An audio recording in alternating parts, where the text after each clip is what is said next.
안녕하십니까. 이번 시간에는 불법행위의 효과에 관해서 공부해 보도록 하겠습니다. 자, 일반적인 불법행위든 아니면 특수한 불법행위든 불법행위가 성립하면 불법행위로 인한 책임 주체와 피해자 사이에 채권 관계가 발생합니다. 그 채권 관계의 내용은 손해배상을 목적으로 하는 채권 관계가 발생하죠. 이 채권 관계를 중심으로 해서 이번 시간에 한번 살펴보도록 하겠습니다. 자, 양가로 1번에 손해배상 청구권의 발생이라는 부분을 보세요. 자, 불법행위 채권 관계에서 발생하는 손해배상 청구권의 법적인 성질입니다. 자, 양가로 기억에 손해의 전보를 목적으로 하는 채권이 불법행위로 인한 손해배상 청구권이 되겠죠. 자, 동그라미 기억에 손해배상 청구권은 이미 발생한 손해의 전보를 내용으로 하는 채권적인 청구권입니다. 따라서 불법행위가 성립했다고 해서 피해자가 불법행위의 정지나 예방을 청구할 수 있는 권능이 바로 인정이 되는 것은 아닙니다. 이 점은 제 주의를 하세요. 다만 동그라미 니은에 여기에 예외적인 우리 판례의 태도가 하나 있어서 이거는 반드시 여러분들이 기억을 좀 해두셔야 됩니다. 자, 그러나 일반 공중의 통행에 공용되는 도로의 통행을 방해함으로써 특정인의 통행의 자유를 침해를 합니다. 자, 이런 경우에는 민법상 불법행위에 해당하겠죠. 통행권을 누군가가 위법하게 방해를 하게 되어서 피해자가 통행하지 못하게 되는 손해가 생긴다면 이는 이 특정인에 대한 민법상 불법행위에 해당할 수가 있을 겁니다. 이 경우 침해를 받은 자로서는 방해의 배제나 장래 생길 방해를 예방하기 위해서 방해행위 금지를 통행 방해 행위의 금지를 소구할 수 있도록 합니다. 이 점은 우리가 꼭 기억을 좀 해두셔야 돼요. 통행 방해 행위의 금지를 소구할 수 있도록 하는 것. 자, 불법행위의 일반적인 효과로서 불법행위의 정지나 예방을 청구할 수 있는 권리가 인정이 되는 것은 아니지만 특별하게 통행권 침해라는 불법행위의 경우에는 그 특정인이 통행 방해 행위의 금지를 소구하는 것도 가능하다라는 점을 이제 꼭 기억을 해두시기 바랍니다. 자, 그다음 이제 양가로 니은에 불법행위로 인한 손해배상 채권은 기한의 정함이 없는 채권이에요. 여러분 이제 기한의 정함이 없는 채권의 경우에는 채무자는 이행 청구를 받은 때로부터 이행 지체 책임을 지는 게 원칙입니다. 그러나 일반적인 기한 없는 채권과는 달리 불법행위로 인한 손해배상 채권의 경우에는 불법행위 성립 당시부터 이행지체가 발생하여 지연손해금이 부과된다라는 것. 요 점도 여러분들이 꼭 기억을 해두시기 바랍니다. 자, 그 다음 양가로 디귿에 이 불법행위로 인한 손배 청구권에는 채무불이행으로 인한 손해배상 청구권 규정이 준용이 됩니다. 그래서 위법행위로 인한 손해 전보를 목적으로 하는 권리라는 점에서 채무불이행으로 인한 손배 청구권이나 불법행위로 인한 손배 청구권은 공통점이 있어요. 그래서 우리 민법은 손해배상의 범위, 손해배상의 방법, 과실상계, 손해배상자 대위에 관한 규정을 불법행위에도 그대로 준용하고 있습니다. 자, 그 다음 양가로 리을에 불법행위로 인한 손해배상 청구권의 양도 상속 문제를 한번 생각해 보죠. 자, 동그라미 기억에 불법행위로 인한 재산적 손해배상 청구권의 양도 상속을 인정하는 데는 다툼이 없어요. 그러니까 불법행위가 재산적 법익을 침해했을 때 그로 인한 손해배상 청구권의 양도나 상속을 인정하는 데에는 다툼이 없습니다. 문제는 불법행위가 정신적 고통을 야기하는 불법행위여서 위자료 청구권을 발생시키는 불법행위일 때 이 위자료 청구권이 당연히 그 상속인들에게 상속이 될 거냐라는 것은 논란이 있습니다. 특히 위법 행위로 인해서 즉사한 자의 위자료 청구권이 그 상속인들에게 당연히 승계가 되느냐라는 것이 문제가 될 수 있겠죠. 자, 동그라미 니은의 판례는 위자료 청구권을 재산상 손해배상 청구권과 구별할 근거가 없기 때문에 이 위자료 청구권을 일신 전속권이라고 할 수가 없어요. 그럼 일신에 전속한 권리는 상속의 대상이 되지 않습니다. 그 일신 전속권이라고 할 수 없고, 피해자가 즉사한 경우라고 하여도 피해자가 치명상을 받은 때와 사망 시에 이론상 시간적 간격이 인정이 될 수 있기 때문에 당연히 상속의 대상이 된다라고 보는 게 우리 판례의 태도입니다. 자, 그래서 두 가지 논거를 기억을 해두세요. 위자료 청구권을 일신 전속권이라고 할 수 없다는 점, 이게 첫 번째고, 두 번째는 이론상 시간적 간격이 인정이 될 수 있다. 이런 점을 이유로 해서 당연히 상속의 대상이 된다 이렇게 보고 있습니다. 자, 그 다음에 이제 동그라미 2번에 손해배상 청구권의 당사자입니다. 자, 손해배상 의무자는 일반 불법행위나 아니면 특수한 불법행위에서 책임을 져야 될 책임 주체가 배상 의무자가 될 겁니다. 이 배상 의무자는 불법행위 유형에 따라서 개별적으로 정해지겠죠. 자, 양가로 니은의 배상 청구권자를 보면 배상 청구권자인 피해자에는 자연인 법인뿐만 아니라 비법인 사단 재단도 청구권자가 될 수가 있고요. 그 다음에 태아도 불법행위에 관해서는 이미 출생한 것으로 보기 때문에 손해배상 청구권자가 될 수가 있습니다. 자, 문제는 어떤 위법행위로 인해서 직접적으로 피해를 입은 자가 아니라 누군가 피해를 입게 됨에 따라서 간접적으로 피해를 입은 자도 불법행위로 인한 손해배상 청구권자에 해당할 수 있겠느냐라는 간접적 피해자의 손해배상 청구권이 문제가 될 수가 있습니다. 예를 들면 자식이 위법행위로 인해 가지고 상해를 입었어요. 그로 인해 가지고 부모도 간접적으로 피해를 입지 않겠습니까? 이때 이 부모가 가해자를 상대로 해서 자신의 손해에 관해서 손해배상을 청구하는 게 허용이 되겠느냐라는 거예요. 양가로 기억의 인정 여부를 봅니다. 불법행위의 직접적 피해자뿐만 아니라 간접적 피해자도 손해배상 청구권을 가집니다. 다만 가해 행위가 동시에 간접적 피해자에 대한 불법행위를 구성하고 있다면 이때는 간접적인 피해자도 가해자를 상대로 해서 불법행위로 인한 손배 청구권을 취득할 수가 있습니다. 그래서 셋째 줄에 가령 불법행위로 신체 상해를 입은 자가 있어요. 그러면 이제 직접적인 피해자는 신체 상해를 입은 자가 되겠죠. 근데 그 자의 부모나 배우자 이런 사람들도 간접적 피해자로서 정신적 고통을 입었음이 분명하기 때문에 가해자를 상대로 위자료 청구권을 가질 수가 있습니다.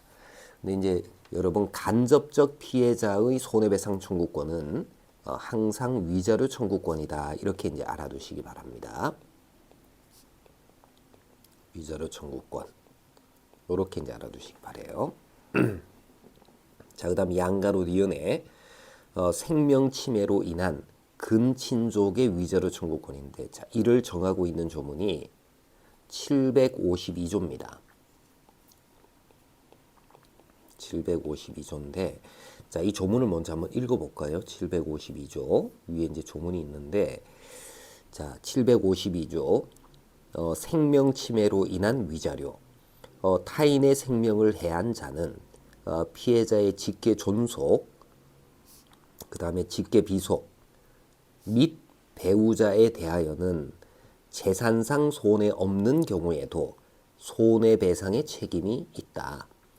그러니까 피해자의 직계 존비속 배우자에게 재산상 손해가 별도로 없는 경우라고 하더라도 가해자는 피해자의 직계 존비속 배우자에게 손해를 배상해라 라고 규정을 하고 있습니다.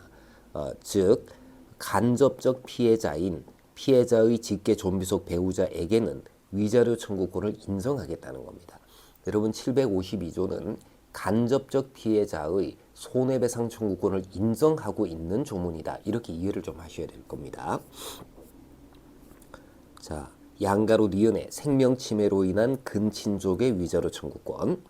자, 동그라미 기억에 생명 침해를 당한 자의 직계 존속, 비속 및 배우자는 고유한 위자료 청구권이 인정이 됩니다. 그러니까 이들은 직접적 피해자의 위자료 청구권을 상속받는 것과는 별도로 그 자신들의 고유한 위자료 청구권을 취득할 수가 있다는 겁니다. 자, 752조가 규정하는 친족은 그의 정신상 고통을 증명할 필요 없이 고유한 위자료 청구권을 행사할 수가 있습니다. 자, 근데 생명 침해를 당한 자의 친족에 752조가 규정하는 친족만 있지는 않을 거 아니겠습니까? 형제 자매도 있을 수 있죠. 752조가 규정하지 않은 친족도 그의 정신상 고통을 증명해서 위자료 청구권을 이제 행사할 수가 있다. 이렇게 보시면 돼요. 그러면 결국은 752조는 그 규정된 친족의 경우에는 그 고유한 위자료 정신적 고통을 증명할 필요 없이 위자료 청구권을 인정하겠다라는 취지의 규정으로 우리가 이해를 하셔야 됩니다. 자, 동그라미 니은에 직접적 피해자의 위자료 청구권과 752조가 규정하는 친족의 위자료 청구권은 별개의 권리이기 때문에 소멸시효 완성 여부를 각각 별개로 판단을 해야 된다라는 것도 여러분 주의하시기 바래요. 자, 그다음에 이제 손해배상의 방법, 범위, 손해액의 산정 문제가 있는데 이 부분은 조문만 여러분들이 숙지를 좀 하시면 될 것 같고요. 그다음 양가로 3번에 손해배상 청구권의 소멸시효 부분. 자, 이 부분은 우리가 중요하게 정리를 좀 하실 필요가 있습니다. 중요한 파트예요. 자, 766조가 손해배상 청구권의 소멸시효를 별도로 규정을 하고 있습니다. 불법행위로 인한 손해배상의 청구권은 피해자나 그 법정 대리인이 손해 및 가해자를 안 날로부터 3년간 이를 행사하지 아니하면 시효로 인하여 소멸한다. 그 다음에 불법행위를 한 날로부터 10년을 경과한 때에도 전항과 같다. 이게 766조 제3항이 요 사망이 이게 신설이 되었는데, 자, 그런데 이를 책에 이제 반영을 못했어요. 그래서 766조 제3항도 우리가 살펴보고 가도록 합시다. 자, 766조 제3항.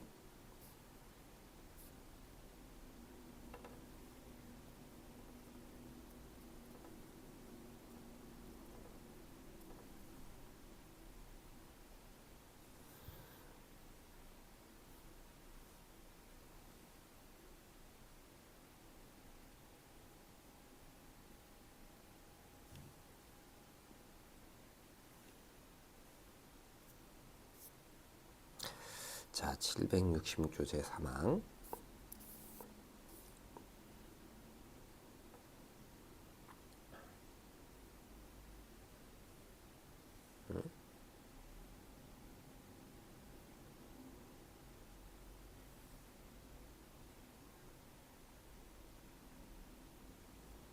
제가 이걸 제대로 잘 못 다루었네요.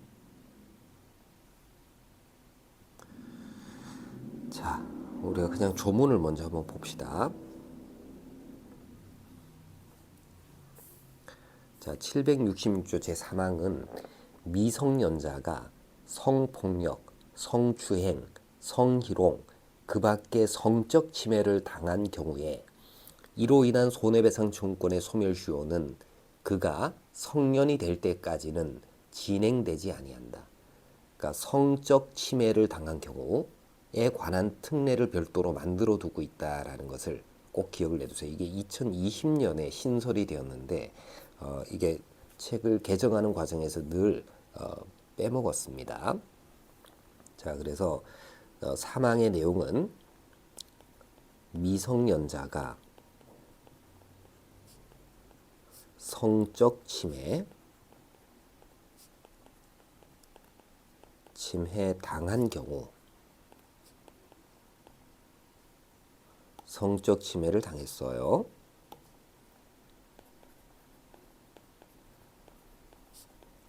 경우 이때 성년자가 될 때까지는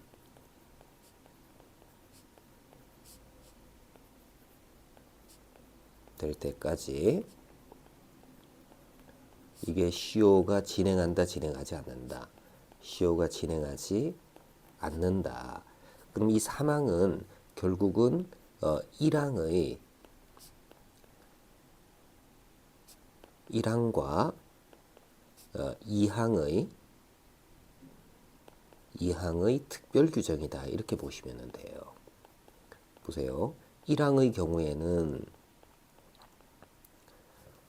이 손해배상 청구권은 법정 대리인이 안날로부터 소멸시효가 진행하지 않습니까? 근데 피해자가 미성년자이고 위법 행위의 내용이 성적 침해를 내용으로 하고 있다면은 766조 제3항에 따라서 설사 법정 대리인이 알았다고 하더라도 미성년자가 성년자가 될 때까지는 소멸시효가 진행하지 않는다는 겁니다.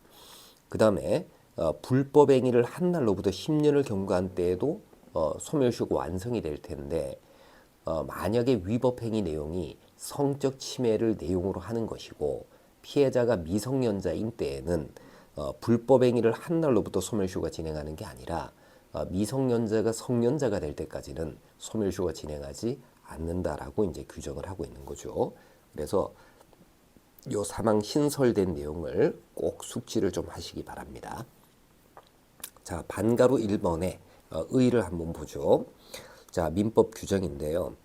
766조 제1항은 소멸시효에 관한 일반적 규정과 달리 불법 행위로 인한 손해배상 청구권은 피해자나 법정 대리인이 손해 및 가해자를 안날부터 소멸시효가 진행하도록 하고 있어요.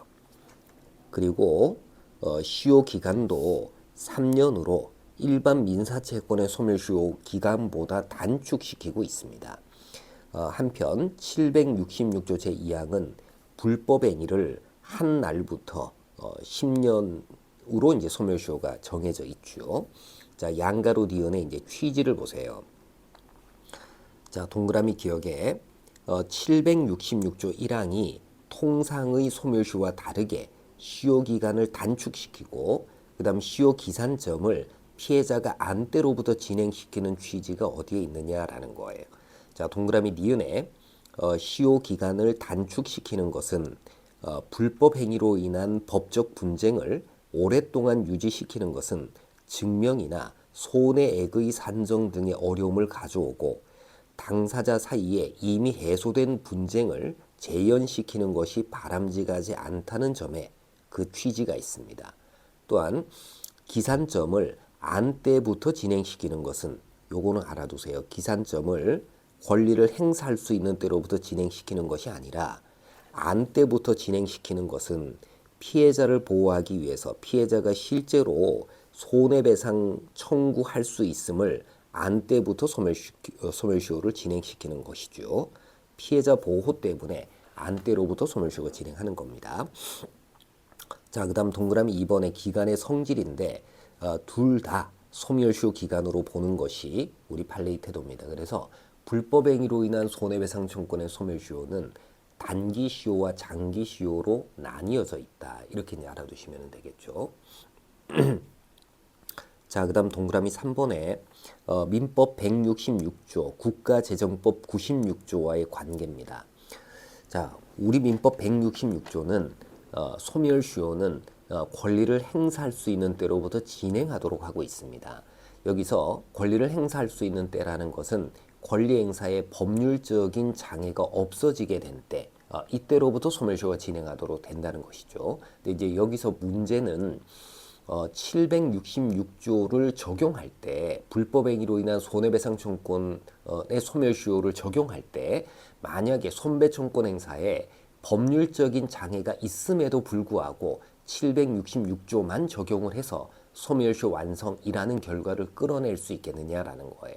예를 들면 불법 행위를 한 날로부터 10년을 경과하면 소멸시효가 완성이 돼야 되는데 그 기간 안에 이 권리 행사를 제한하는 법률적인 장애가 있습니다. 그럼에도 불구하고 불법 행위를 한 날로부터 소멸시효가 진행해야 될 거냐라는 게 문제의 소재가 되겠죠. 자, 동그라미 니은에 766조 제1항이 안때를 소멸시효 기산점으로 하는 것은 피해자를 보호하기 위한 취지예요. 따라서 766조 제1항에 따라 권리를 행사할 수 있음을 전제로 해서 안 때부터 소멸시효가 진행한다 이렇게 봐야 됩니다.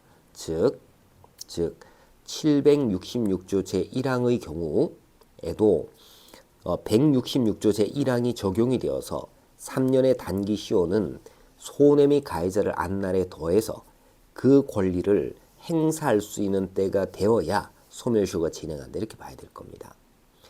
이건 766조 2항을 해석할 때에도 마찬가지다 이렇게 보시면 돼요.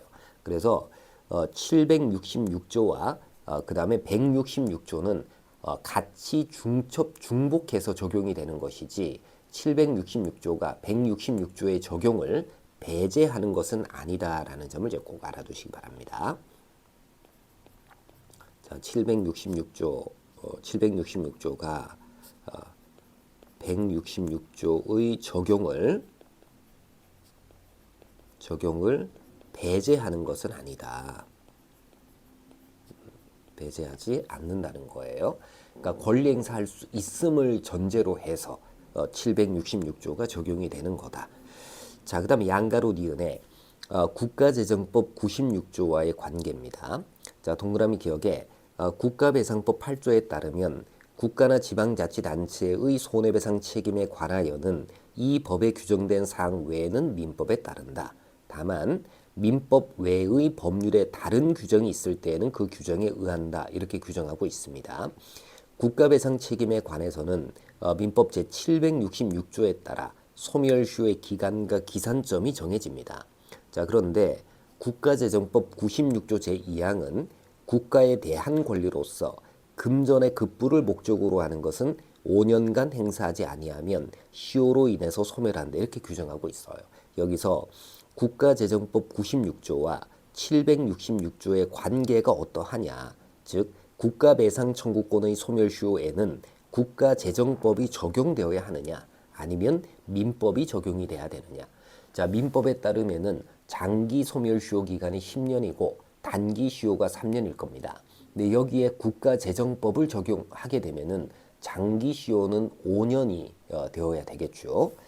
자, 동그라미 니은에 국가재정법 96조 제2항은 766조 제2항보다 단기의 기간을 정하고 있어요. 따라서 국가재정법 96조 제2항이 적용되는 범위에서 766조 제2항은 적용되지는 않습니다.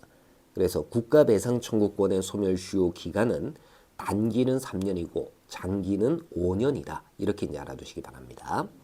그래서 여기 국가배상 청구권의 소멸시효 기간은 단기가 안날로부터 3년이 되겠죠. 근데 장기 시효에 관해서는 국가재정법이 적용이 되기 때문에 5년이 되는 거다. 이렇게 이제 알아두시면 돼요. 자, 이제 구체적으로 보죠. 766조 제1항 안날로부터 3년입니다. 자, 여기서는 이제 누가 무엇을 알아야 되느냐라는 게 중요하겠죠. 자, 인식의 주체를 봅니다. 법에는 피해자나 그 법정 대리인이 인식할 것을 요구하고 있어요. 근데 이는 손해배상 청구권의 행사를 기대할 수 있는 자의 인식이 있어야 단기 시효가 진행된다라는 의미입니다. 자, 양가로 니은에 피해자가 미성년자입니다. 피해자가 미성년자인 때에는 다른 특별한 사정이 없는 한 그 법정 대리인의 인식이 있는 때로부터 단기 소멸시효가 진행하게 됩니다. 다만 위법 행위가 성적 권리를 침해하는 위법 행위다라고 한다면 법정 대리인의 인식이 있다 하더라도 이 미성년자가 성년자가 될 때까지는 소멸시효가 진행하지 않는다라는 특별한 규정이 신설이 되었다라는 점을 주의하셔야 되겠죠. 그 다음 양가로 디귿에 피해자가 법인입니다. 자, 피해자가 법인일 때에는 원칙적으로 법인의 이익을 정당하게 보존할 권한을 가진 대표자 임원 또는 사원 혹은 직원 등이 손해배상 청구권을 행사할 수 있을 정도로 인식하고 있어야 단기 소멸시효가 진행할 수가 있습니다. 따라서 법인의 대표자가 가해자에 가담해서 법인에 대하여 공동 불법행위가 성립하고 있다면 대표자가 법인을 대표해서 손해배상을 청구할 것이다 라는 것을 기대할 수 없기 때문에 대표자의 인식으로는 단기 소멸시효가 진행하지 않는 거죠. 자, 이 부분도 꼭 기억을 좀 해두시기 바랍니다. 적어도 손배청권 행사를 기대할 수 있는 자의 인식이 있어야 됩니다. 손배청권 행사를 기대할 수 있는 자. 자, 그 다음 동그라미 2번의 인식의 대상입니다. 무엇을 알아야 되느냐? 법에는 손해 및 가해자를 알았을 때 단기 소멸시효가 진행한다 이렇게 규정하고 있지만 이것 또한 역시 손배청권 행사를 기대할 수 있을 정도의 사항을 알고 있어야 단기 시효가 진행하는 겁니다. 결국은 불법 행위의 요건 사실을 인식해야지 단기 시효가 진행한다 이렇게 이제 이해를 하시면 되겠죠. 자, 동그라미 기억에 불법 행위의 요건 사실에 관하여 손해배상 청구권을 행사리라고 기대할 수 있을 정도로 인식한 때로부터 단기 소멸시효가 진행합니다. 그래서 이를 좀 구체적으로 보면 손해의 발생, 그 다음에 위법한 가해 행위의 존재, 그 다음에 가해 행위하고 손해 사이, 손해 발생 사이의 상당 인과관계, 요거 다 인식해야 됩니다. 그 다음에 시간적 간격이 있는 불법행위에 기한 손배채권에 있어서는 불법행위를 안날이라는 것은 현실적으로 손해가 현실화된 것을 안날 이거를 의미합니다. 손해에 관한 인식 없이 단기 소멸시효가 진행할 수는 없습니다.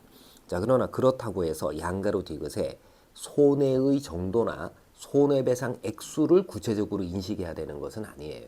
그러니까 법익에 관해서 불이익이 생겼다라는 것을 인식하면 족한 것이지 이게 손해의 인식이지 손해로 내가 배상받을 수 있는 금액이 얼마냐 이걸 인식해야 되는 것은 아닙니다. 그래서 동그라미 기억에 피해자나 법정 대리인이 손해의 정도나 수액을 구체적으로 알아야 되는 것은 아니에요. 자, 동그라미 니은에 불법행위로 인한 손해가 현실화되는 것이 불법행위보다 시간적으로 뒤인 경우가 있습니다. 이럴 때 불법행위 당시에 손해 발생을 예견할 수 있었던 때에는 이때는 불법행위가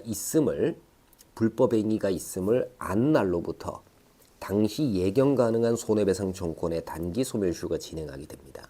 근데 예견할 수 없는 손해가 사후에 발생할 수 있죠. 이게 후유 손해가 될 겁니다. 예견할 수 없는 후유 손해의 경우에는 그 사유가 판명된 때로부터 단기 소멸시효가 진행합니다. 자, 예견할 수 있는 장래의 손해에 대해서는 그 원인이 되는 가해 행위를 인식한 때로부터 단기 소멸시효가 진행하는데 반해서 예견할 수 없는 후유 손해의 경우에는 사유가 판명된 때로부터 소멸시효가 진행합니다. 자, 그다음 양가로 미음의 사용자 책임의 경우입니다. 피해자가 사용자 책임 규정에 따라 가해자의 사용자에 대한 손해배상을 청구하는 경우에는 사용자 책임의 단기 소멸시효가 진행하기 위해서는 피해자가 사용자 및 그 사용자와 불법행위자 사이에 사용관계가 있다는 사실을 인식하는 것 외에 사무집행과 관련해서 행해진 것이다 라는 것을 판단하기에 족한 사실, 이런 사실까지도 인식하고 있어야 됩니다. 즉 사용자 책임의 요건 사실에 관한 인식이 있어야 단기 소멸시효가 진행합니다. 자, 그 다음 양가로 비읍에 피해자의 과실, 그 다음에 증명 책임이 어떻게 되느냐라는 건데, 자, 손해 발생 사실을 피해자가 알지 못한 때에는 알지 못한 때 과실이 있다 하더라도 단기 소멸시효는 진행하지는 않습니다. 자, 그 다음에 이제 피해자나 법정 대리인이 손해를 언제 알았느냐? 이거는 소멸시효를 주장하는 자가 증명을 해야 되겠죠. 가해자에게 증명 책임이 있습니다. 자, 그 다음 이제 동그라미 3번에 계속적 불법 행위의 경우에 소멸시효가 어떤 식으로 진행이 되느냐라는 거예요. 근데 여러분 이제 계속적 불법 행위라는 것은 불법 행위 자체가 계속되며 그에 따른 손해도 계속적으로 발생하는 불법 행위를 계속적 불법 행위라고 얘기를 합니다. 자, 한 번의 가해 행위에 따라서 손해가 순차적으로 발생되는 경우는 계속적 불법 행위라고 하지 않습니다. 가해 행위가 계속되는 것을 계속적 불법 행위다 이렇게 이제 보시면 돼요. 자, 양가로 니은에 계속적 불법 행위로 인한 손해배상 청구권의 단기 소멸시효는 어떻게 진행하느냐라는 건데, 자, 계속적 불법 행위로 인해서 발생한 손해는 나날이 새로운 불법 행위에 기인해서 발생하는 새로운 손해가 되는 겁니다. 따라서 766조 제1항을 적용함에 있어서도 나날이 발생한 새로운 각 손해를 안날로부터 개별적으로 소멸시효가 진행합니다. 그러니까 순차 진행하게 된다. 이렇게 되면은 소멸시효를 우리가 판단할 때는 소재기 1로부터 소급해서 3년 이전의 손배채권 소시 완성 이렇게 이해를 하는 겁니다. 소재기를 기준으로 해서 소급에서 3년 이전의 손배채권은 소멸시효 완성이 된다 이렇게 이제 보는 거죠. 자, 그다음에 이제 양가로 디귿에 위법한 건축 행위로 1조 방해가 발생한 경우에 손해배상 청구권이 어떻게 되느냐라는 건데, 자, 동그라미 니은에 1조 방해로 인한 재산적 손해배상 청구권과 위자료 청구권을 구분해서 위자료 청구권을 계속적 불법 행위로 인한 손해배상 청구권으로 파악하는 견해가 있어요. 그러나 위법한 건축 행위가 계속되는 것은 아니지 않습니까? 그래서 위자료 청구권 또한 계속적 불법 행위로 인한 손배채권으로 볼 수가 없다. 이렇게 보는 게 대법원의 입장입니다. 재산적 손해배상 청구권과 위자료 청구권 모두 계속적 불법 행위로 인한 손해배상 청구권으로 파악하지는 않습니다. 대법원은 재산적 손배 청구권, 그 다음에 위자료 청구권은 모두 계속적 불법 행위로 인한 손해배상 청구권으로 파악하지는 않습니다. 즉, 위법한 건축으로 인해서 건물 등이 준공되거나 외부 골조 공사가 완료되면 그 시점에 현재 또는 장래에 발생 가능한 재산적 손해나 정신적 손해 등을 예견할 수 있기 때문에 외부 골조 공사가 완료된 시점부터 766조 제1항의 소멸시효가 진행하는 겁니다. 다만 1조 방해를 야기하는 건물의 소유자나 실질적 처분권자가 피해자에 대해서 철거 의무를 부담하는 경우에는 그와 같은 철거 의무를 이행하지 아니하는 부작위는요. 철거 의무를 이행하지 않은 부작위는 이건 새로운 불법 행위가 되고 이러한 불법 행위는 계속적 불법 행위로서 피해자가 그 부작위로 인해서 발생한 각 손해를 안 때로부터 각별로 소멸시효가 진행하게 됩니다. 그러니까 1조 침해를 가하는 건물주가 철거 의무를 부담하고 있는 경우, 이런 경우에만 철거를 하지 않는 상태를 유지하는 것이 계속적 불법 행위가 되기 때문에 그로 인한 손해에 관해서는 손해배상 청구권의 소멸시효가 순차적으로 진행하게 된다 이렇게 보시면 되겠죠. 자, 그다음 이제 반가로 3번에 766조 제2항입니다. 불법 행위를 한 날로부터 10년인데, 자, 여기서 동그라미 2번의 판례를 보세요. 판례는 766조 제2항에 의한 소멸시효 기산점이 되는 불법 행위를 한 날이란 가해 행위가 있었던 날이 아니라 현실적으로 손해의 결과가 발생한 날을 의미한다 이렇게 봐요.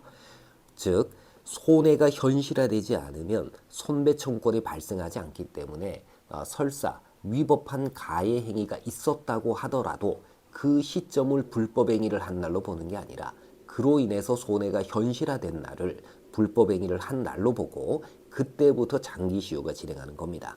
자, 주의하실 것은 손해 결과 발생이 현실적으로 되었다면 그 소멸시효는 피해자의 인식하고는 상관이 없이 현실적으로 되었다고 볼 수 있는 때로부터 장기시효가 진행하게 되겠죠. 자, 장기시효는 피해자의 인식하고는 아무런 상관이 없다. 이 점을 이제 이해를 하시면 될 겁니다.